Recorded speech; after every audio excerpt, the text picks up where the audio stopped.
Chúc Tết bằng tiếng Quảng Đông phần 5. Hợp gia bình an, tất cả nhà bình an.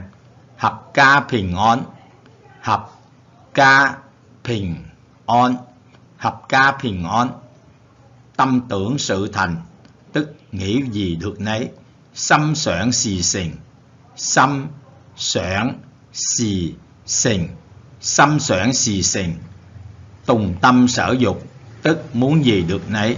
Trùng心所欲, trùng心所欲, trùng心所欲, làm ăn phát tài.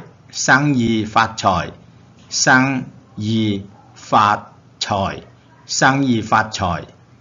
Hợp gia bình an,心想事成，從心所欲，生意發財。合家平安，心想事成，從心所欲，生意發財。合家平安，心想事成，從心所欲，生意發財。